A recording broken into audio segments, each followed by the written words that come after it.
Imagine a company so powerful that parts of your daily life depend on it, even if you never notice its name. A company whose technology is inside your phone, your home appliances, your city infrastructure, your favorite brands, and even the device you're watching this video on. This company doesn't shout for attention.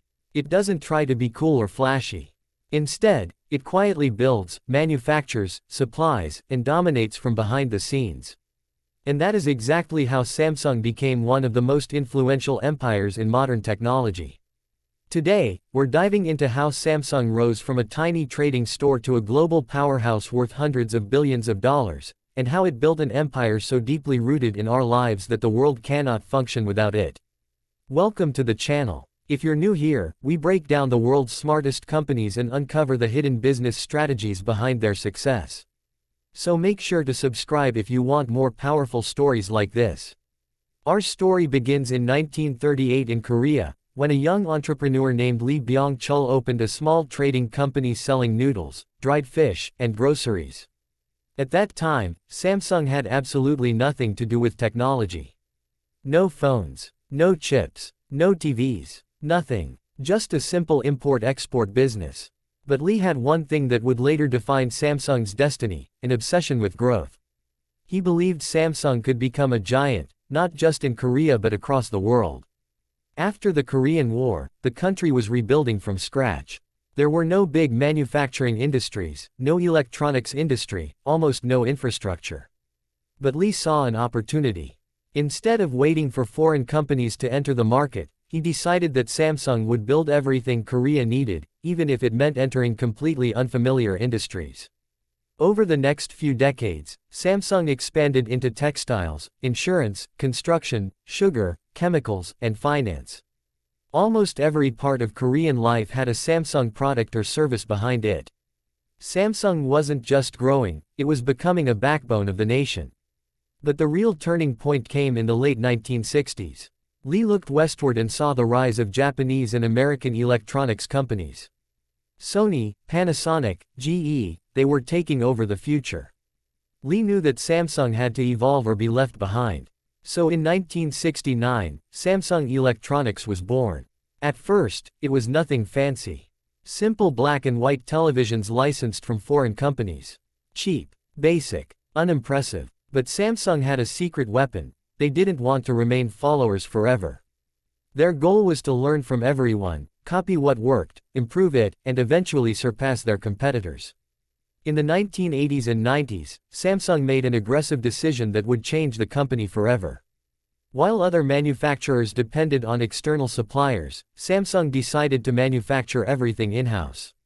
Chips, memory, displays, batteries, cameras, processors, every crucial component of modern electronics. This was an insane strategy. It cost billions. It required huge factories. It involved massive risk. But it also gave Samsung total control over its future. And this is the key that unlocked Samsung's empire: vertical integration. Think about your phone. Most companies, like Apple, depend on dozens of suppliers. If one supplier fails, the entire product is delayed. If prices increase, their profit drops. But Samsung doesn't have this problem. Samsung manufactures many of the parts inside its competitors' devices. For example, Samsung is one of the world's largest suppliers of smartphone displays. Apple's iPhones, despite competing with Samsung's Galaxy phones, use Samsung-made screens. Samsung is also the world's largest memory chip manufacturer. Many laptops, servers, and gaming consoles around the world run on Samsung memory. Even Sony, Samsung's rival in TVs, buys image sensors from Samsung for some of its products. Samsung isn't just competing in the tech market. It is the tech market. By the early 2000s, Samsung had mastered hardware manufacturing. So it shifted its attention to premium branding. The company invested billions in design, innovation, and R&D centers across the world. Samsung's strategy was not to copy anymore, it was to lead. They began experimenting with curved screens, ultra-thin displays, AMOLED technology, foldable screens, smart appliances, and chip breakthroughs that powered everything from smartphones to artificial intelligence. But what truly catapulted Samsung into global dominance was its willingness to take risks no one else would. While other companies waited for trends to mature, Samsung created them. When the smartphone era arrived, Samsung didn't stick with just one model. It launched multiple phones at every price point. Budget, mid-range, premium, ultra-premium, Samsung covered every segment. Their Galaxy series became a global hit, combining top-tier hardware with aggressive marketing. At the same time, their semiconductor division quietly became the most profitable part of the company. The world talks about iPhones, PlayStations, Teslas, cloud servers, and supercomputers, but few people know that many of them run on Samsung components. Another reason for Samsung's empire-like success is diversification. Samsung is not just a tech company. It is a conglomerate of more than 70 businesses. Samsung builds skyscrapers, ships, medical equipment, home appliances, chemicals, solar panels, and even large industrial equipment. Samsung Engineering constructs massive global infrastructures. Samsung Heavy Industries is one of the world's largest shipbuilders. Samsung SDS handles global IT solutions. Samsung C&T built the Burj Khalifa.